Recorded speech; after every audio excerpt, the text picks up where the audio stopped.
Do you love property like I do, but want to play the stock market? Isn't share trading just like gambling, Terry? Not at all. Then you need to listen to Terry Tran. Don't be stupid and don't leverage yourself. Yeah. That's the first thing. Yeah, leverage kills you ultimately in the end. From child refugee to veteran investor. Just seeing my mum work so hard, my main thing was I wanted to, look after my mum. He now teaches investors how to take the guesswork out of share trading. For me, preservation of capital is number one, and then making money is number two. It's all coming up. 10 with Ty.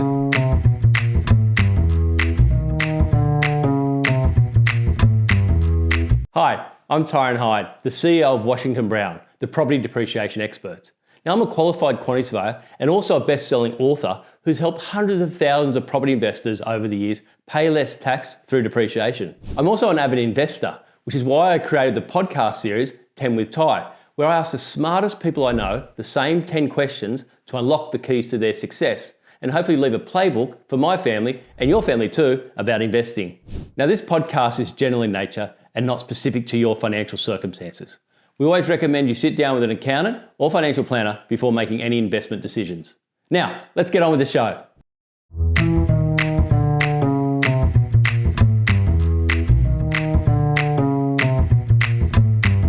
Hello and welcome to 10 with Ty. Today we're talking wealth creation with an inspiring individual who started life as a refugee from Vietnam. He watched his mother work 2 jobs and struggle financially to survive.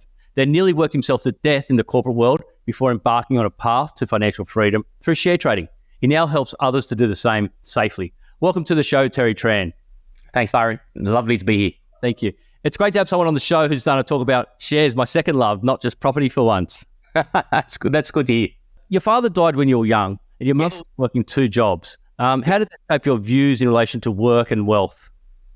I think that changed me a lot because just seeing my mum work so hard, my main thing was I wanted to, look after my mum. And just seeing, even when I was a child, when she was doing the second job, even the first job, I was actually brought along because her first job was in a factory, a metals factory. And I'd be seeing her work. And at most times I would be hiding in this. There was a part of the female toilet that was actually far cooler because in summer especially, it was very hot. So I would pretty much just do coloring books and play Lego in the female toilet and just waiting for her to come in and say hello. And then she'd take me home and then have a meal. And then literally we were off again on a train and then heading off to see her wash dishes in Parramatta in Sydney at an Indian restaurant. And then I'd be hanging around and back in the old days, I guess it was quite safe. I was running around the car park in the dark and just waiting for her for the next 3 or 4 hours. Must be pretty proud of seeing what you're doing now. She is. She saw me on stage once and seen a lot of the videos and and I think, in a way, I don't think she totally understands what I totally do, but I think she does know that I help educate people. Yeah. So it did change me in terms of the financial sense where I wanted to make sure that I was able to look after her financially and get her off the 2 job thing and then down a track, be able to retire a bit earlier as well. Fantastic. Very inspiring. Okay, now let's talk shares. I've got to read you a quote. A blindfolded monkey throwing darts at a newspaper's financial pages could select a portfolio that would do just as well as one carefully selected by experts, said the American economist Burton Malkiel. Now, isn't share trading just like gambling, Terry? Not at all. I mean, I've heard of that quote as well. Have you?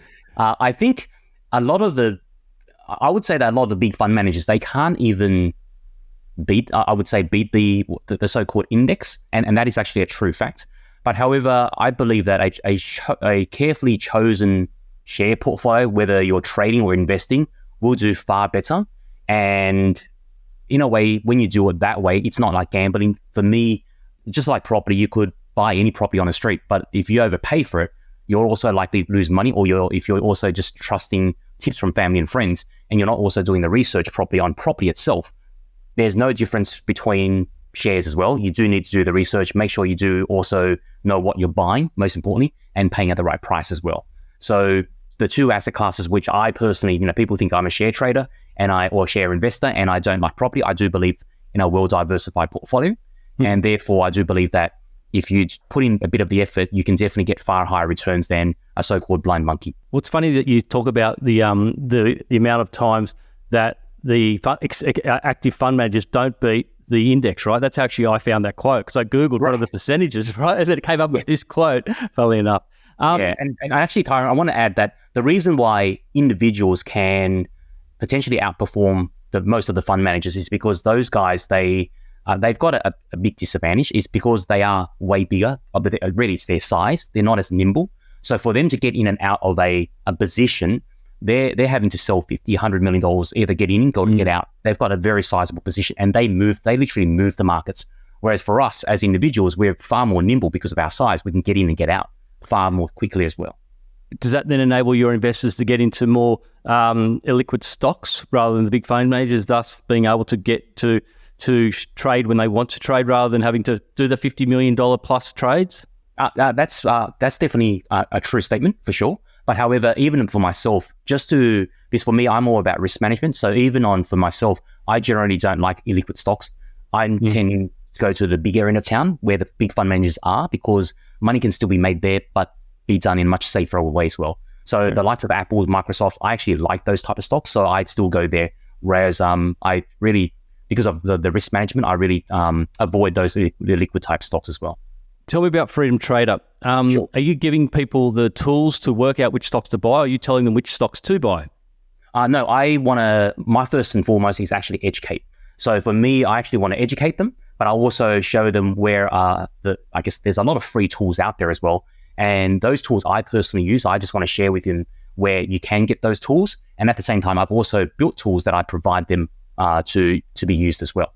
And we do also show, not primarily recommend them what to buy or sell, because I do believe that action speaks louder than the words. So what I do is I actually share with them what I'm doing myself, because I think that just gives people a lot more confidence to show them where I'm putting my own family's wealth as well. So I'm literally sometimes buying at the same time and in the same stocks with them as well. Right. And are they watching you what you buy?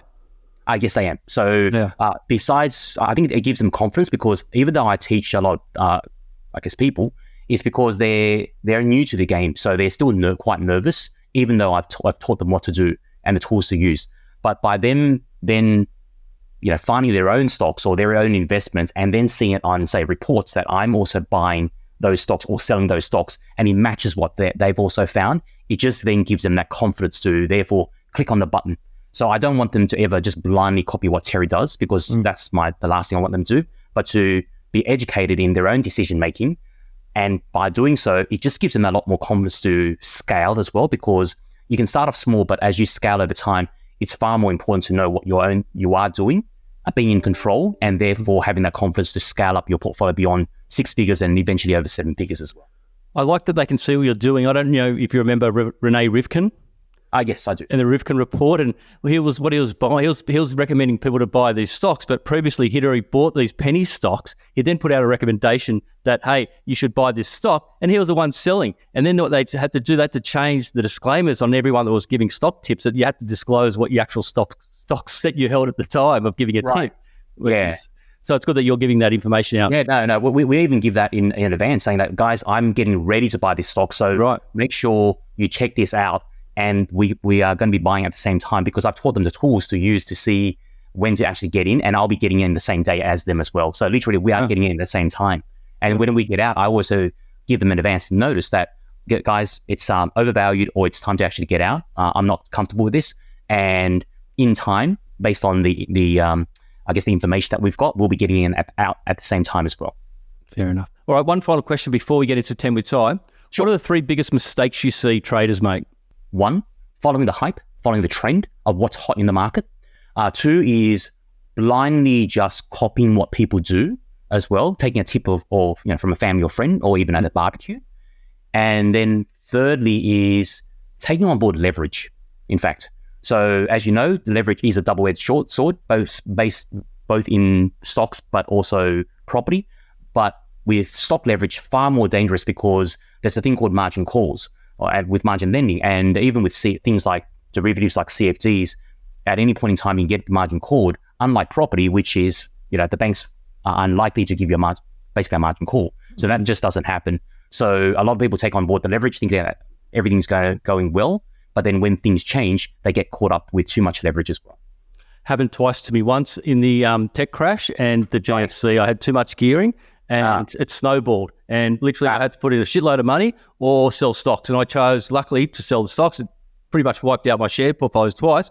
But I'm glad I did that rather than having to get equity from my house or from my business. I just decided, no, I can't do that. So that's when I wish I learned more about stop losses back then. I didn't really have much of it, but maybe we'll talk about that when it comes to your worst investments and how we can limit those worst investments. We talk about stop losses.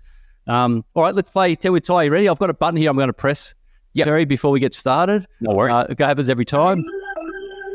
That's the intro. That sounds like makes me laugh every time. All right, Terry, what has been your best investment? I would say informal education. So I know we all get educated in Australia. We've got great education system, but however, there's nothing about finance and investing and how to make a financially free life afterwards. So definitely a lot of informal education. Some good, some bad, but overall, just that education on across all boards. Whether I actually started off with more on mindset side.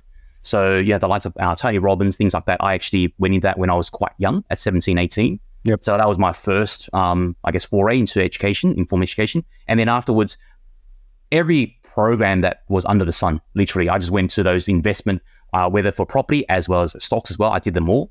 And I think I would consider that as the best education ever, because you learn about all the different asset classes and knowing what to do going forward as well. Yep. It's been an overwhelming theme.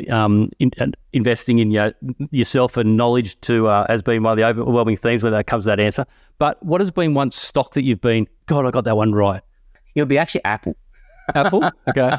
Yeah, it would be Apple, because the fundamentals, when Jobs came back in, the fundamentals were great. But then when Warren Buffett initiated his very first purchase, we could see that. And when knowing Warren Buffett, he's not a trader. He's a long-term value investor. So he could see value in Apple. And then that made me very confident that he's seeing something that I'm seeing, undervaluation. And then over time, knowing that he was going to accumulate as well. And I was accumulating at the same time with him. Yeah. I saw that too. And I wish I kicked myself that I didn't. I've actually kicked myself more when I was actually at a pub and a guy said to me who worked for a telecommunications company, said, and Apple had just relaunched their phone and Steve Jobs done it. He said, and it was like, what, 20, it was ridiculously low. And he said, you should buy this new phone. It's really good. I wish I did. Anyway, question number 2, Terry. What has been your worst investment? I've actually had so many. I can't choose your best one. I have had a lot as well. I don't call them as mistakes, because you learn from them. And that's why I try to teach our members to not do what I've done as well. So there's many mistakes, so to speak. We usually get 8 to 9 out of 10 investments right. So that's not the issue, but it's more of what I did structurally. So back in the old days, I was writing, I believed in all that get rich quick as a young guy. Writing options, I think would be, with leverage, was probably one of the worst. And I was probably seduced into the fact that I was getting getting good returns of that 1 to 3% per month. And I was getting month in, month out. And I did that for a whole 2 years. So you can imagine, 2 or 3%, 20 odd, 30% return income year in, year out. And it happened actually for a whole 2 years. But then when the market turned, it just wiped the entire 2 years of profit out, plus more. And at that time, it was $250,000 overnight, literally in 1 hour. And that I would say is the worst, in so-called investment as a young 21, 22-year-old ever. Yeah, right. How do you teach your members to limit their loss? Are you teaching them a stop loss strategy or a trailing stop loss strategy? Yeah. So first and foremost, whether you're investing or trading, our first thing is that to understand what the world is and where it's going through at this point in time. So we understand the macro side. So that limits the world blowing up, so to speak. So when, for example, GFCs, coronaviruses, those type of crashes happen, they don't happen overnight. There's always data showing up to say there's a problem brewing. So when we see that, we actually are very cautious. So we start actually liquidating to make sure that we get have a lot of cash back in our accounts. But how do you see that? Oh, there are actually quite a lot of free tools out there that you can see the liquidity of banks, the liquidity of the financial system, and also the fear and greed of what the public actually is at this point in time. So there's actually quite a few. There's 6 tools in total, so they're actually there. So I just show the members, what they are, but also how to read them. So that's one. The other thing too is fundamentally an analysis of whether you get into a stock short term or long term. It is important that you know what you're buying into. So they're not companies that you, even though you're trading, you're buying to them, all of a sudden you hear bad news that they're going to go bankrupt the next day. So fundamentally, those stocks need to be also very strong at the same time.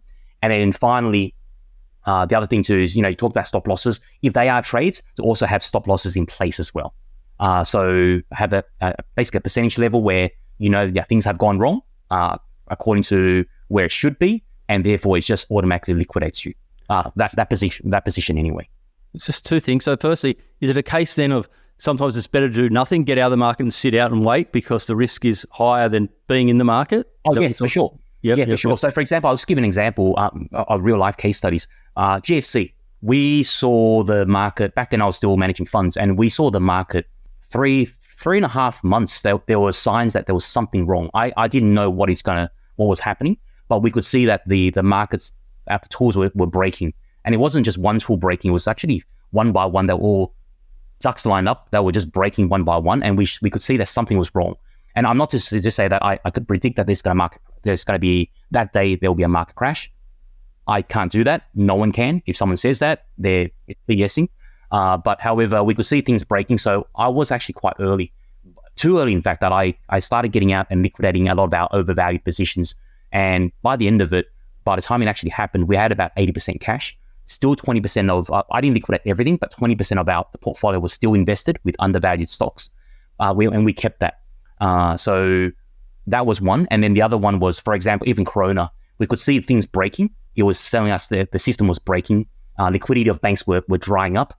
Again, I didn't know that was going to be coronavirus, but we could see things happening. And that one was a little bit shorter, about 2 months. So we were, again, early. But when it happened, this time I was now teaching. So not only myself, but as a whole group, hundreds of students, we were actually quite happy that the market crashed because it went down by about 30+%. And we had all this cash ready to deploy again and buying undervalued assets. Well, normally markets crash for an external source that no one sees. It's when it's in the papers that, this is coming. It doesn't generally occur. Like the mortgage cliff at the moment doesn't seem to have had a major effect on the property market, right? Right. No, I think sometimes for us, I just see headlines as already either too late. Yep. So they're just headlines that they make the news. But for me, I would rather have data let us know what is really happening behind the scenes rather than the actual headlines itself. The headlines is great for one reason, is that just to see the psychology of where the market actually is, or whether it's property market or the stock market, because ultimately in the end it's still the wealth effect. So just seeing the psychology of the general public to know where they're at. But in terms of to take action, we use data rather than just the headlines itself. I think I should briefly explain to people what a stop loss is. So, for instance, if you buy $100 worth of stocks, you can tell the broker that if it goes down 15%, an automatic trade kicks in and sells it at $85. You can also have a trailing stop loss that if you say, okay, I still want the 15% difference to go up, but say that stock goes to $200, you would need to come back down 15% from the $200 to kick in. That's right, Terry? Yeah, that's correct. Yeah. And one thing that is important if you do stop losses is to be hidden from the market, because if you just do a simple stop loss out there, the entire market can actually see you. So what we would rather do is what they call a conditional stop loss. So therefore, the order's hidden until a certain condition is met. And then the market, it literally comes in and then the stop loss is taken out. So nobody has seen the order literally until that point in time. Didn't know that. Learned something today. Good, great. I've probably learned a lot today.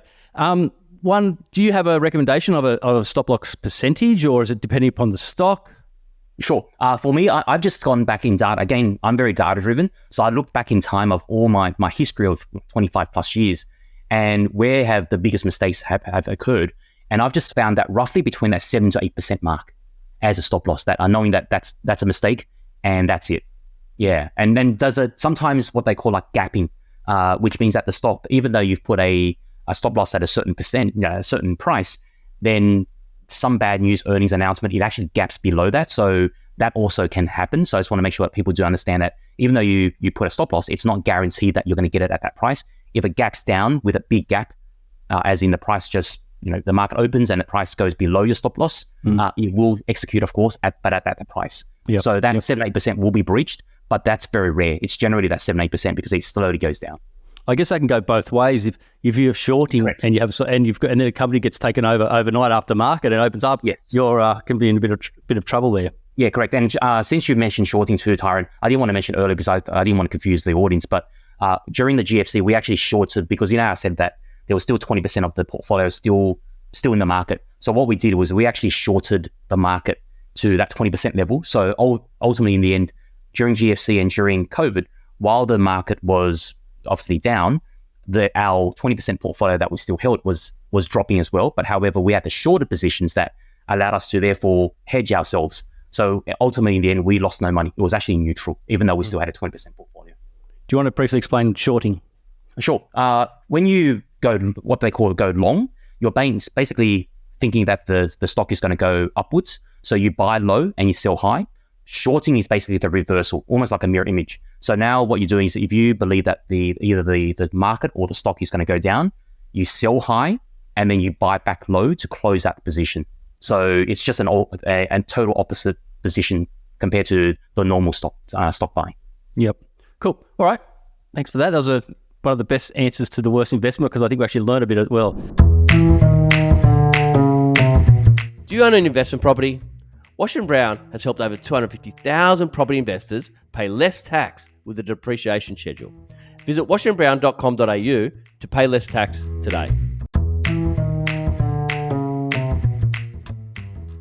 Question number 3. What's been the most valuable investment advice you've ever received, Terry? I think importantly that you get educated by someone who's actually done it, not someone who's just out there peddling their course and has actually never done it and probably watched a few YouTube videos and decided that now they're an expert and I'll put up a course and sell it for thousands. So for me, my education was after I had all those losses at the beginning when I was young, 19 to 21, that was a very bad experience. I realized I actually knew nothing.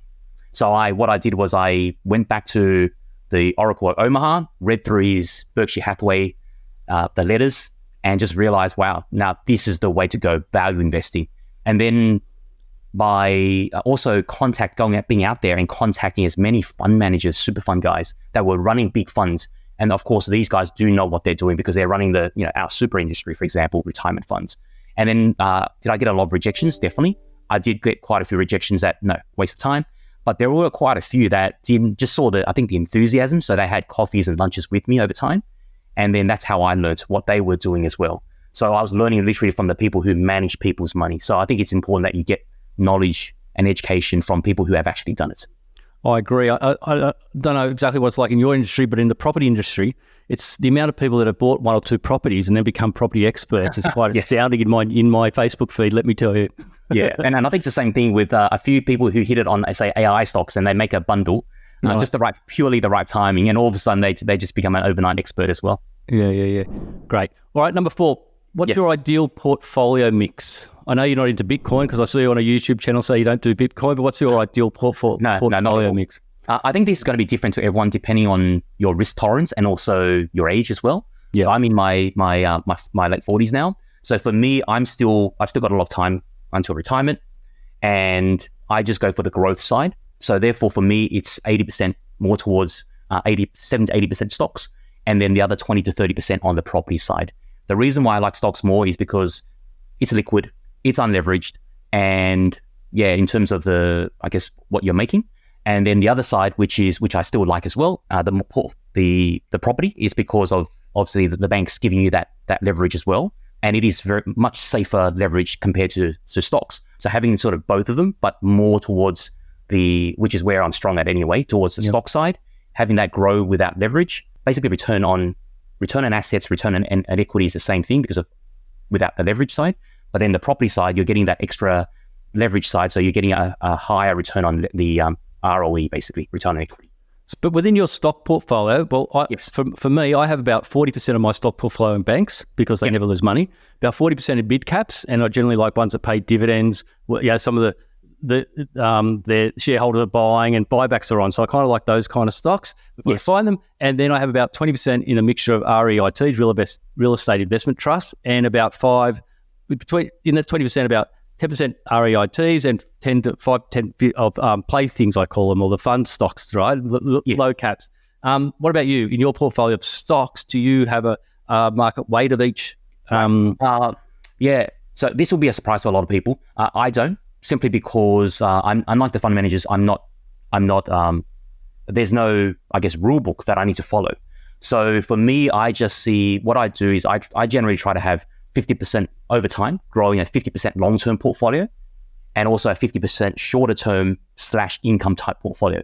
What that means is on the longer-term portfolio and both short-term portfolio, there's no percentage-wise where I say, I need to have this such and such in real estate investment trusts, such and such in banks, such and such in technology stocks. I don't have that. The reason being is that I allow the market to give me the opportunities. So when the market is on sale, I see what industry and what stocks are on the most sale. And if they're on the most sale, they are also the lowest risk. So we'll slowly add positions there. And it naturally just diversifies, but also naturally lets your portfolio, I guess, in terms of percentage-wise, diversify to whatever percentage it actually is based on what's on sale at that point in time. So if that makes sense. Yeah. So you're, I guess, a bit more of an active trader. Are there any stocks that you've held for like 10 years or are they constantly rolling over? Oh, yeah, for sure. So 50% of the portfolio is definitely more longer term. So they're not active traders. They're more where I'm going to be buying them and holding them for a long time. Because I always say that there are some stocks that should be held long term. And there are also stocks that should never be held long term. And the ones that are held long term, generally they've got a global presence. The likes of the Googles of the world, the Apples of the world, they've just got a global audience that they serve 8 billion people. Whereas even though I live in Australia, I generally more trade our Australian stocks. I love our banks, not because of the dividends. I love trading them twice a year. And I trade up the likes of Telstra. Don't like their financials because ultimately in these companies, their profitability is capped. Their so-called blue chip just means that they're big.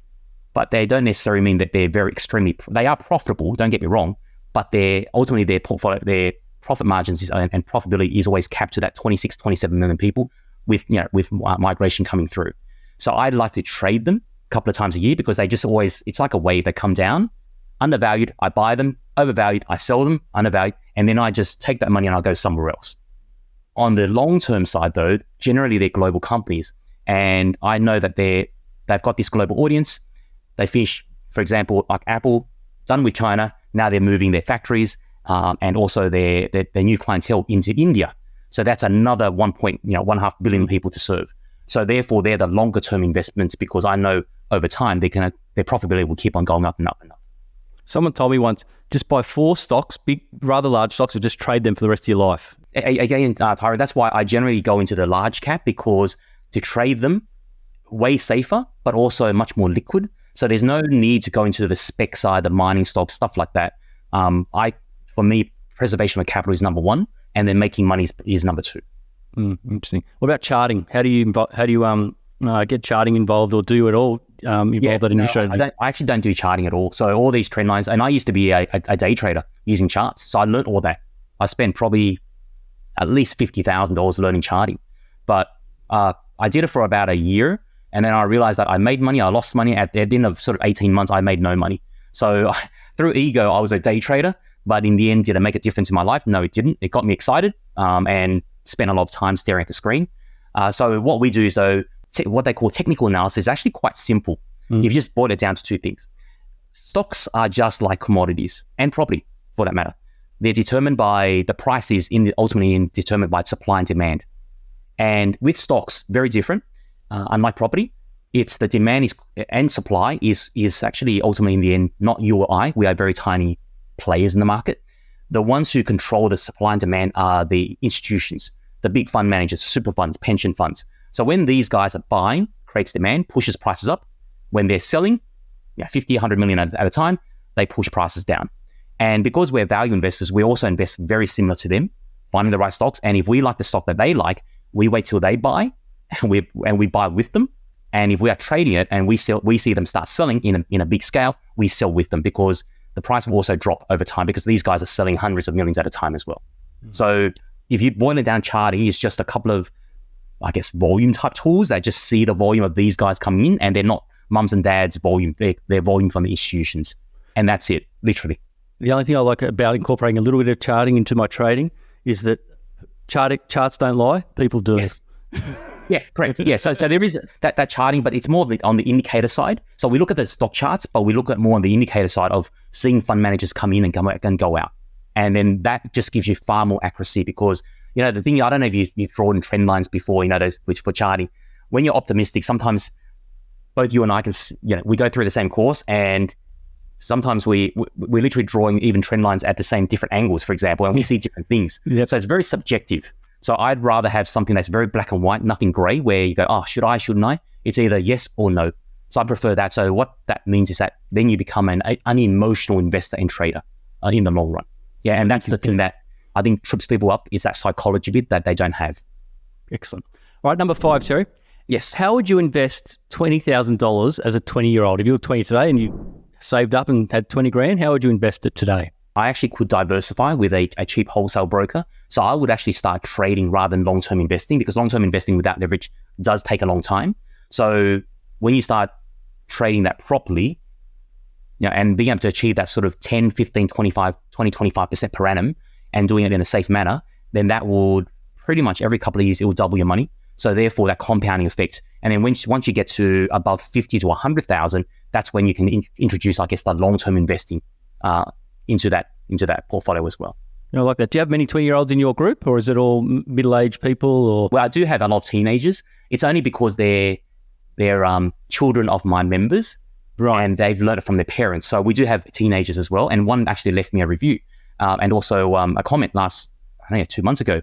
I mean, the market did, I think, 7-8%, but she had year-to-date 36% return. So she actually commented that, which is incredible for her. She's 19 now. She started when she was 17.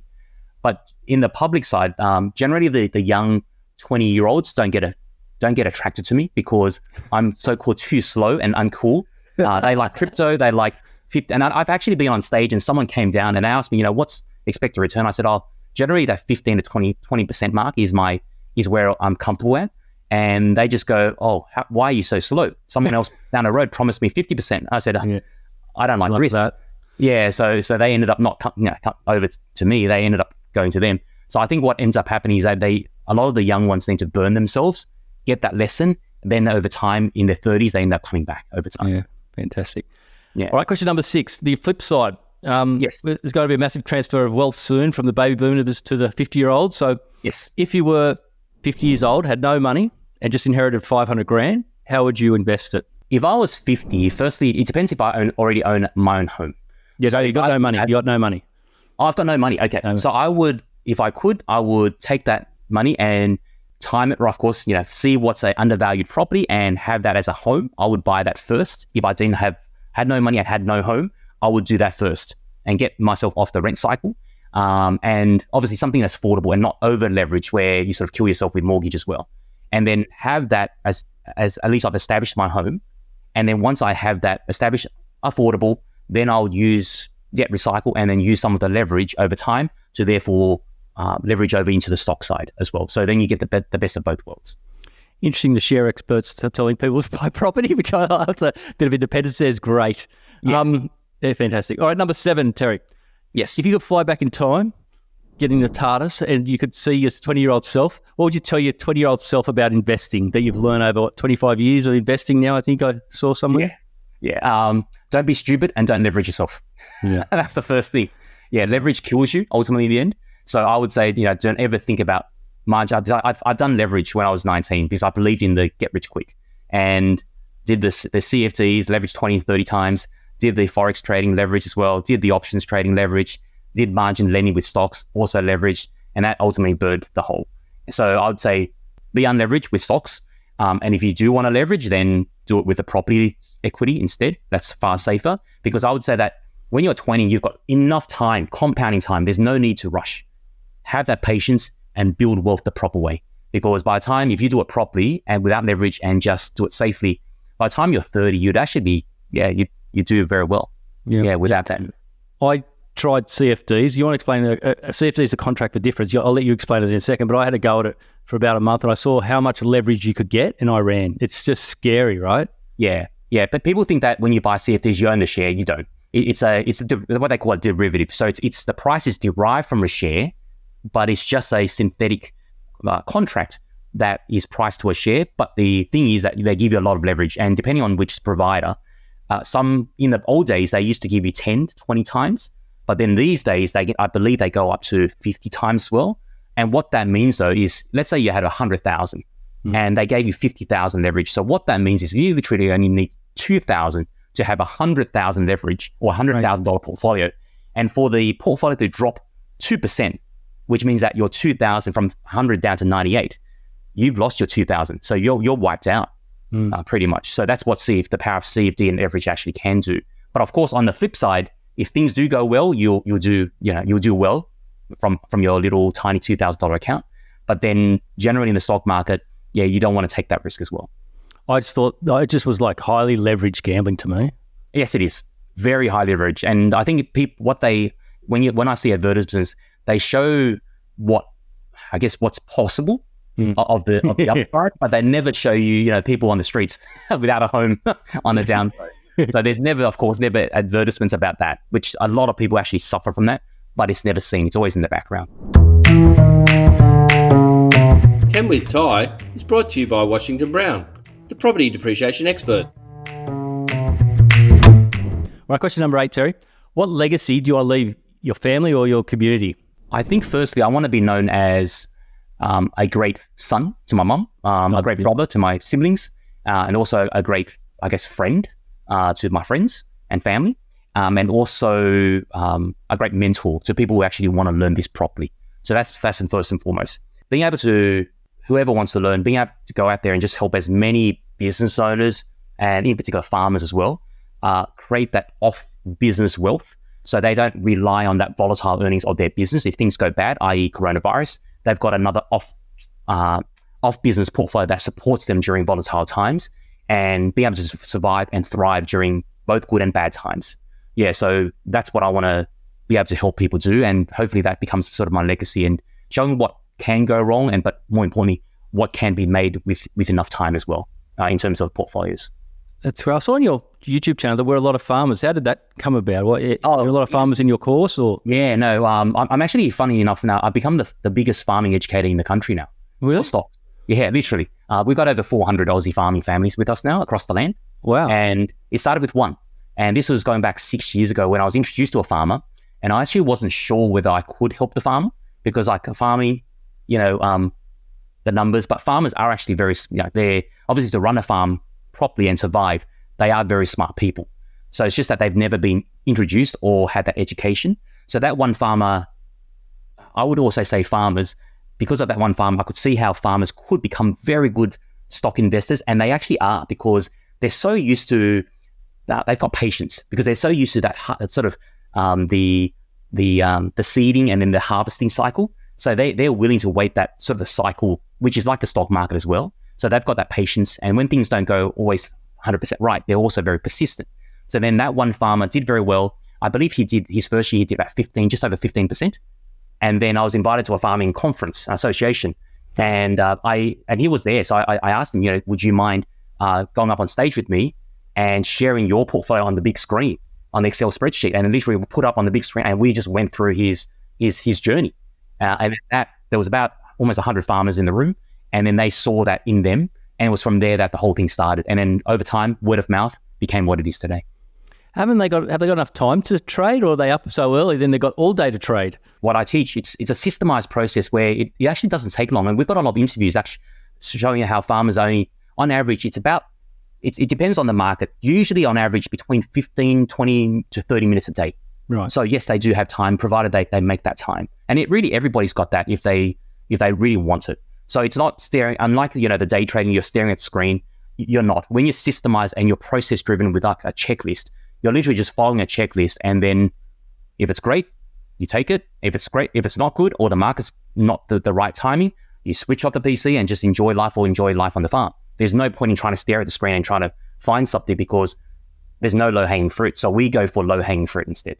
Yeah, and if there's no low-hanging fruit, we just, enjoy life, literally. And are they trading Aussie stocks or NASDAQ, or what is the majority of your... Both. So I would say 80 to 90% of our investing is in the US market because all the global companies are there. The liquidity is there. The S&P, of course, 500 Fortune are there as well. The Aussie stocks, like I said, a lot of them are not for long-term investments, more on the trading side. So when the opportunities do happen, we do trade and invest in the Aussie market as well. But one good thing about the US market is people go, oh, don't you have to wake up on, stay at night, late at night type thing. But the US market is, in fact, because we put our orders at the end of the market, because the liquidity is there. The most liquidity, the reason why is that the fund managers, whether they're trading their portfolios or investing in the portfolio, they generally don't like overnight risk. So they close out their portfolio at the end of the day. So generally when the New York Stock Exchange closes at pretty much 4 p.m. their time, it's also early in the morning our time. At the moment, I'm in Sydney, so it's 8 a.m. So a lot of times we just put our order in the last 15 minutes of the day, put our orders, and then that's it. Because we know, we do our research off market, we know what we want to buy or sell, and all we are doing in the market is literally checking the final indicator. Fund managers, are they coming in or getting out? For example, if we are buying, we want to see the fund managers coming in. And if they are, we take on that order, takes about a minute, and then that's it. Are you talking about that? Like, it's not very much. Are you talking about that 30-minute window after the market closes where no. trade? 30 minutes before, 15 to 30 minutes before the market actually closes beforehand. Yeah, right. And could you do it after market? Yes, you could put limit orders with outside market hours. If you miss the market, you could do that as well. And generally, 90% of the time, you actually get that order taken as well. Cool. All right. Now, you've had an interesting upbringing. Yes. But what does success look like to you? You look pretty successful now. What does success look like to you, Terry? I think for me, it's obviously having love in your life, having people care about you, you caring about people. So that's one thing. The other thing too is definitely health, because I want to stay healthy, because as we get older, people forget that health is pretty much what they have. You can have all this money, but if there's no health, there's no point. The other thing too is what I call total freedom, where money, free from finances, not having to worry about the bills coming through. So having that freedom for money, monetary, but also freedom for time, being able to be wherever you are around the world, being able to do whatever you want with whoever you want. So you can choose, be in control. And then the third one is experiences. Like, I love travel. You'll see me running around the world, all different countries, experiencing the cultures and doing adventurous things. And that's just me. So I think those three, money, time, experiences. And if you have all three plus health and family, then that's for me a very successful life. And of course, everybody's different. I think everybody will rank, depending on where they are in life, different things on different scales. But I think if you have those sort of 3 to 5 things, your life is pretty successful.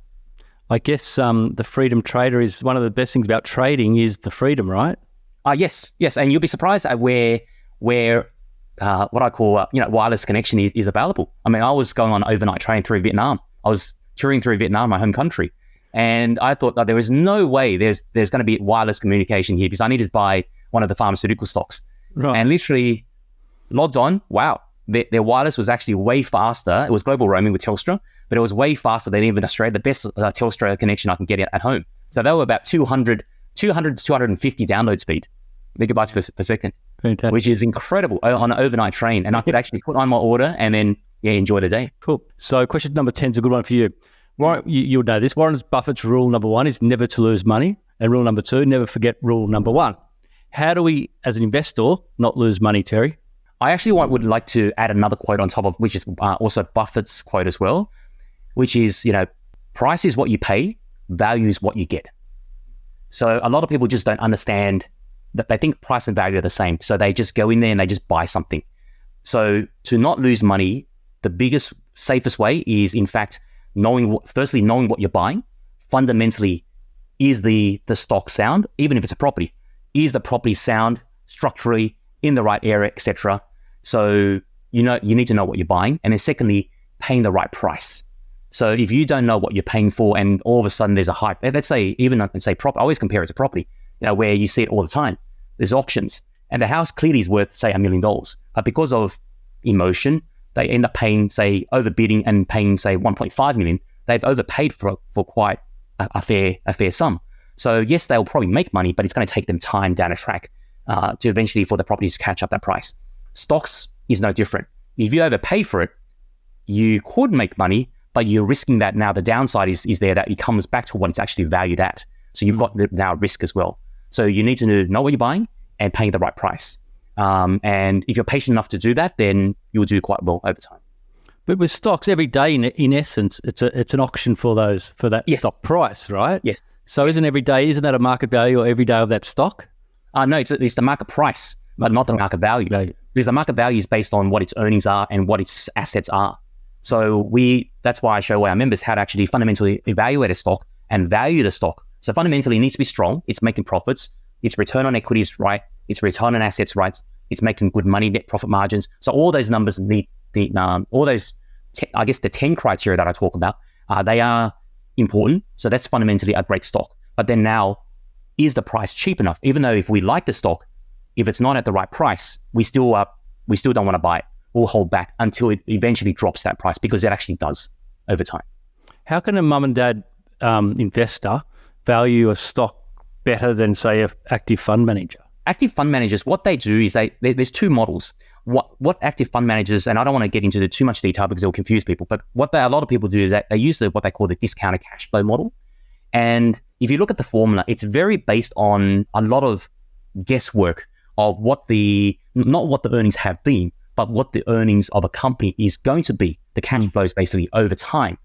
And in the end, they'll have a good idea of the part based on the past, but really nobody has a crystal ball to say, oh, in 5 years' time, this company's going to earn this amount. And that's why the fund managers and the analysts that do this full time, they're always guessing about what the earnings are. And I don't like using that model because that guessing is always wrong. So I use another model, which is based on really what's the path, what has it done. It's a much more conservative model, so you will miss out on some investments and trades. But I would prefer to go on the lower risk side and use that model to do the valuation without the guesswork as well. So that's why we generally are far more cautious.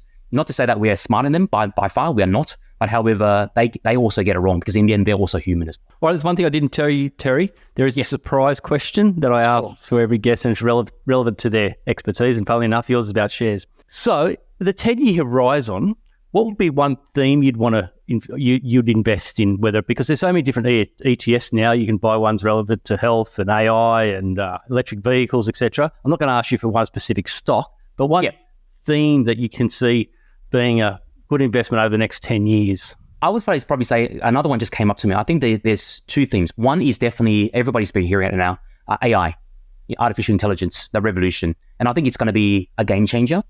And there are a lot of company stocks that do deal with that industry, but not all of them are equal. So there's a lot of semiconductor companies coming into that sector, prioritizing the chips that go into that industry, etc. Of course, the electric vehicles, etc. as well. So all that is going towards there. But however, still the underlying theme, no matter what, is yes, that's a great theme and trend, but in the end, you still need to pay the right price because you can go into that sector, but if you overpay for it, you're putting on board an extra risk that you shouldn't have. But if you pay the right price, and there are plenty of stocks that are part of that AI revolution, but they are not valued correctly yet. So they'll get there, but they are actually undervalued. So you're actually better off buying those companies first. They probably won't have explosive growth as some of the others that already have, but the risk is far lower as well. So that's one thing. The other thing that I'm seeing is that the changeover from where everything was made from China, etc., back in the last couple of decades. And now, and plus also the market as well, there's a lot of other emerging economies that are coming out into the world as well. And also not even just that, but also the production. A lot of these companies, global companies, they're seeing risk in China. So therefore, they're actually pulling back a lot of or diversifying their manufacturing base across to other countries as well, like India and also Vietnam, my home country where I was born. So those countries are probably going to be the biggest beneficiaries over the next decade as well. Fantastic. I agree with you on AI. I bought into the ETF robots, which has a lot of stocks around that space. Now, Terry, how do people get in touch with you? Well, firstly, tell me about your model. Is it a subscription based, or do you tell me about how Freedom Trader works? Okay, firstly, I know that for a fact that I'm not for everybody, but however, what we do have, we have a lot of free resources and even a free masterclass. So on our website, there's that free, which I spoke about, the free checklist. So if you've got a share portfolio, just download that free checklist. It's free. There's no cost to it. And literally, they're the 10 numbers that I run through for every company that we are looking at buying or currently own. So if you're looking at buying something that someone gave you a tip on, run through those criteria, because those criteria are quite strict, and they'll easily eliminate maybe the idea that you've been given, or in the markets, it will eliminate more than 98 to 99% of all the so-called great stocks out there. There's those stocks will be gone. So you just focus on those 1 or 2%. So that's the checklist. And the other thing that I do run is the masterclass as well. So there's a free masterclass to come in, get educated for almost 2 hours. And if you find that what I've shown you actually gels with you, then definitely then we can have a chat. But if not, then I might not be the right person as well. Is that an online masterclass? Yes, it is. Yeah, but it is live. So I do jump on live. So I've got the farmers one and also the business owners one. So it is quite regular. So jump on and you'll see me live. I'll be teaching. And at the same time, we've also got Q&A at the end, and ask me any question you've got because I want to help as many people as I can. Fantastic. What's the website, Terry? TheFreedomTrader.com. So THE, freedom, and trader.com, all one word. And for the checklist, I believe it's just go into that site because you'll see the checklist pop up actually. I think I'm going to join a masterclass, Terry. No problems. Well, thanks so much for coming on. I've learned heaps. It's been unreal. Thanks again, Terry. No worries. Yeah, a pleasure being here, and hope that I've been able to, serve. If you own an investment property, then Washington Brown can help you pay less tax with an ATO-compliant depreciation schedule. Visit washingtonbrown.com.au to pay less tax today.